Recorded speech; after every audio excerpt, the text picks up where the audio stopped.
பாபா ஓர் கருணாலயம், பாதம்தான் கமலாலயம்.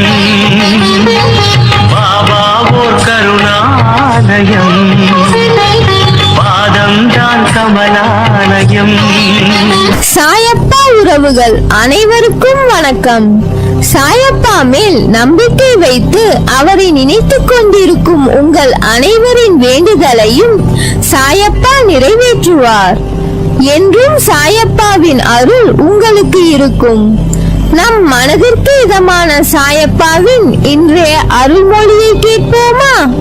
அன்பு குழந்தையே, வாழ்க்கையில் நீ பயணிக்கின்ற தூரம் எவ்வளவு என்று பார்க்காதே. களைப்பு வந்துவிடும் அல்லது பெருமிதம் வந்துவிடும். தூரங்களில் நீ எவ்வளவு கற்று தேர்ந்துள்ளாய் என்பதை கவனி. நீ கற்றதை உன்னிடம் செயல்முறைப்படுத்துகிறாயா என்று யோசி. அந்த நடைமுறையில் நீ கடந்த பயணங்கள் உன்னை நேர்மறையில் மாற்றியதும், உனக்கு பக்குவத்தை ஏற்படுத்தின விஷயங்களில் உன் எண்ணங்களை வருங்காலத்தில் அதே பயின்ற பக்குவத்தில் நீ செயல்படுத்துவாயா என்று உன்னிடம் நீயே கேட்டுப்பார். இவற்றில் உனக்கு பதில் கிடைத்தால் நீ நிச்சயம் வெற்றி பயணத்தை நோக்கி நகர்கிறாய் என்று அர்த்தம். உன்னில் நான் இருக்கிறேன் என்பதை திடமாக நம்பு. நிச்சயம் உயர்த்தி வாழ வைப்பேன். நீ உன் உள்மனதில் வைத்து கதறுகின்ற விஷயம் எனக்கு தெரியாது என்று எப்படி நினைத்தாய்? நிச்சயம் அதிலிருந்து உனக்கு விடுதலை அளிப்பேன். எல்லோரும் வாழ்க்கையில் முன்னேற்றத்தை எளிதாய் பெறுவதில்லை.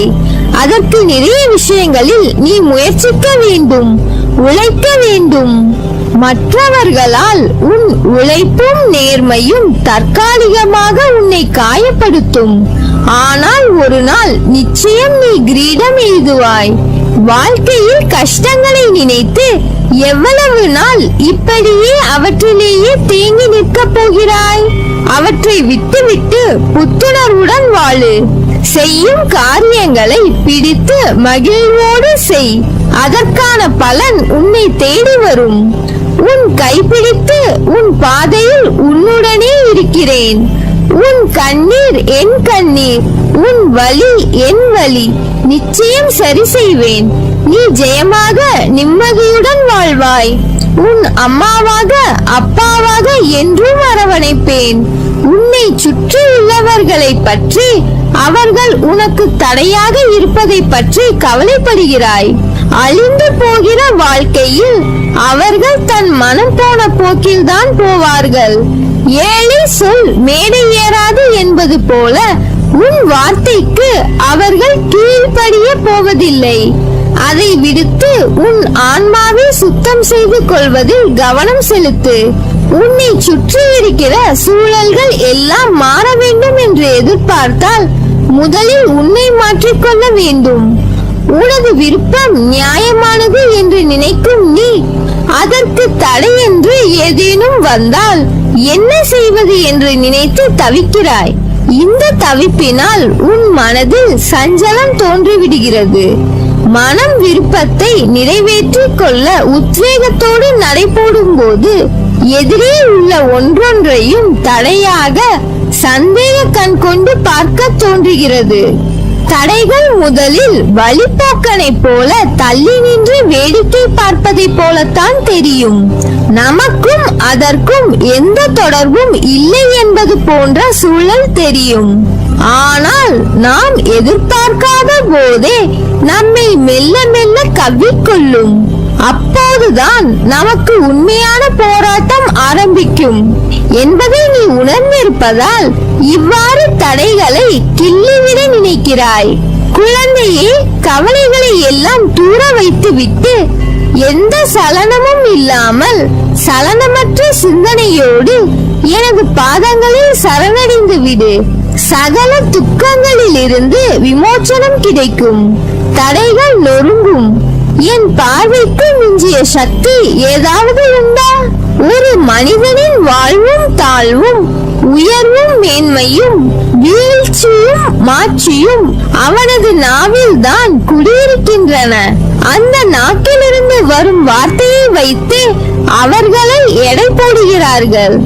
ஒருவரிடம் நட்பு கொள்வதும் பகைமை கொள்வதும் உயர்வான மதிப்பை பெறுவதும் இகழ்ச்சி அடைவதும் கூட இந்த நாக்கினால் தான் வருகிறது. எனவேதான் ஒரு முறை பேசுவதற்கு முன்பு பல முறை யோசனை செய் என்றார்கள். எதை கொட்டினாலும் அள்ளிவிடலாம், வார்த்தையை கொட்டினால் அள்ள முடியாது. வில்லிலிருந்து சென்ற அம்பும் வாயிலிருந்து சென்ற சொல்லும் இலக்கை தாக்காமல் விடாது, அதை திரும்ப பெறவும் முடியாது.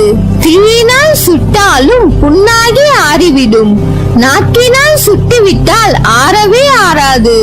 சொல்லாத சொல்லுக்கு நீ முதலாளி, சொன்ன சொல் உனக்கு முதலாளி. இப்படி பல விஷயங்கள் சொல்லை பற்றி இருக்கின்றன. எனவே எதை பற்றி பேசுவதற்கு முன்பும் நிதானம் தேவை.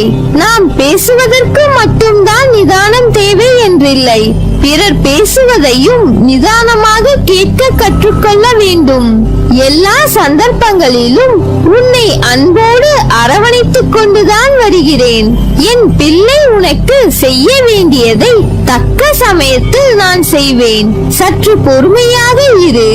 என் மீது நம்பிக்கை இருக்கும் போது உனக்கான நியாயத்தை நான் செய்யாமல் போவேனா? நீ இழந்த அனைத்தையும் மீண்டும் பெறுவாய், அதற்கு நான் பொறுப்பு. நீ விரும்புவது தாமதமாவது உன் கர்ம வினையால். உன் சந்தோஷத்திற்காக உன் கர்ம வினைகளை தட்சணையாக நான் எடுத்துக்கொண்டு உனக்கு புண்ணியத்தை உண்டாக்கி கொண்டிருக்கிறேன். உன் கர்ம வினைகளை விரைந்து முடிக்கவே நானும் போராடி கொண்டிருக்கிறேன். அதுவரை நீ அமைதியாக இரு. நீ என்னிடம் வேண்டினால்தான் நான் செய்வேன் என்று அல்ல, உனக்கு எதை எப்பொழுது எப்படி செய்ய வேண்டும் என்று எனக்கு தெரியும். உனது ஆசைகள் எண்ணங்கள் அனைத்தும் கூடிய விரைவில் நிறைவேறும். எப்பொழுதும் யாரையும் சார்ந்திருக்காதே. உனது வாழ்க்கையில் இக்கட்டான நிலையில் எடுக்க வேண்டிய முடிவை நீயே முடிவு செய். உன்னில் இருக்கும் நான் அதற்கு உதவி புரிவேன். ஆனால் நீயோ உன் மீது அன்பும் அக்கறையும் இல்லாத உன் சுற்றத்தார்கள் சில பேரிடம் போய் அறிவுரை கேட்கிறாய். ஏன்? எவர் மீதும் கோபம் கொள்ளாதே, அது கொடியது. உதவி புரிபவர்களிடம் மட்டுமல்லாமல் உதாசீனப்படுத்தியவர்களிடமும் கூட அனைவரிடமும் அன்பாக பேசு. நீ வருத்தப்படுவதால் எதுவும் மாறாது. நம்பிக்கையோடு கம்பீரமாக உன் குறிக்கோளை நோக்கி செல். நீ அதை அடைய நான் துணை இருப்பேன். இது என் சத்திய வாக்கு. நான் உன் முன்னேதான் சென்று கொண்டிருக்கிறேன். உன் செயல்கள் அனைத்துமாக உன் சாயப்பா நான் இருப்பேன். நீ ஜெயமாக நல்ல ஆரோக்கியத்துடன் எல்லா செல்வ வளங்களையும் பெற்று மகிழ்ச்சியான வாழ்க்கையை பெறுவாய். நல்லதே நடக்கும். நீ என் பரிபூர்ண அருளும் ஆசீர்வாதமும் அன்பும் பெற்ற என் செல்ல பிள்ளை.